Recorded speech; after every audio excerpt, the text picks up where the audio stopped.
ఈ రోజే డౌన్లోడ్ చేయండి, మీ ఫేవరెట్ షోస్ చూడండి. డాక్టర్ గారు, మీరు ఇందాక సమ్మర్ బ్రేక్ఫాస్ట్ చెప్పినప్పుడు అప్పుడప్పుడు సమ్మర్లో కూడా ఇడ్లీలు తినొచ్చు అని చెప్పారు కదా, మరి అలాంటి ఇడ్లీలు కూడా ఆరోగ్యవంతంగా చేసుకోవాలంటే ఇలాంటి రెసిపీస్ బాగుంటాయేమో కదా, ఆ రెసిపీ చూద్దాం ఇప్పుడు.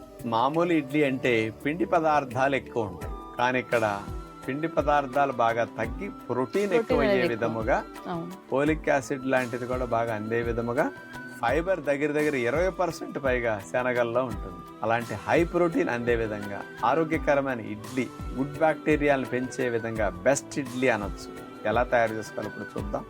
నాటు శనగల ఇడ్లీ తయారు చేయడానికి కావలసిన పదార్థాలు: నానపెట్టిన చిన్న శనగలు, నాటు శనగలు 1 కప్పు, నానపెట్టిన ముడి బియ్యం 1/2 కప్పు, కొబ్బరి తురుము 1/2 కప్పు, పచ్చిమిర్చి ముక్కలు 1 టేబుల్ స్పూను, అల్లము తురుము 1 టీ స్పూను, మెంతులు 1 టేబుల్ స్పూను.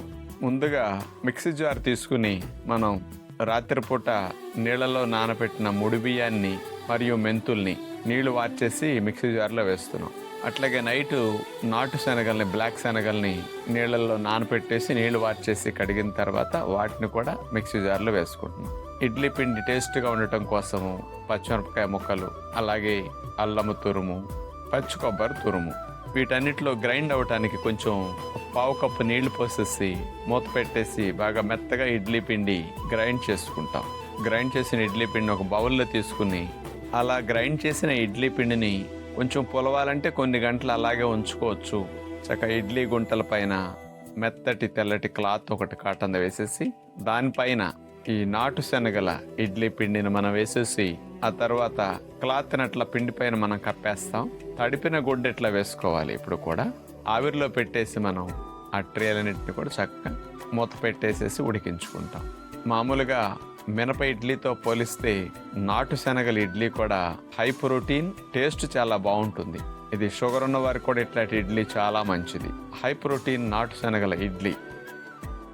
వేసవి కాలంలో మనందరికీ శరీరానికి కూలింగ్ అందాలన్నా, డే అంతా కాస్త వేడిగా ఉండకుండా ఉండాలన్నా కూడా ఏ ఆహారం అయితే బెస్ట్ బ్రేక్ఫాస్ట్ గా చెప్తారు మీరు? ఫస్ట్ బెస్ట్ అయితే పెరుగన్నం, చద్దన్నం. ఇంకా చెప్పాలంటే చద్దన్నం. సాయంకాల పూట అన్నం మిగులుతుంది కదా కంతో కంత, లేకపోతే కొంచెం వండుకుని ఎక్కువ, ఆ అన్నంలోనే పాలు పోసి తోడు పెట్టేస్తే ఉదయం 8-9 చక్కగా లైట్గా పులుసు ఉంటుంది. అందులో ఉల్లిపాయ ముక్కలు, కాస్త అల్లం, జీలకర్ర, కొత్తిమీర, పచ్చిమిరపకాయలు వేసేసుకుని తాలింపు పెట్టుకుని ఆ సద్దన్నం దద్దోజనం లాగా చాలా బాగుంది. గుడ్ బ్యాక్టీరియాలు బాగా పెరగటానికి, నెక్స్ట్ సీజన్ మారినప్పుడు మనం సిక్ అవ్వకుండా ఇమ్యూనిటీని బూస్ట్ చేయడానికి ఇది కూడా బాగా పనికొస్తుంది. ఈ వేసవి కాలంలో వైరస్లు విజృంభిస్తుంది, వాటికి బాగా రక్షణ కూడా చాలా మంచిది.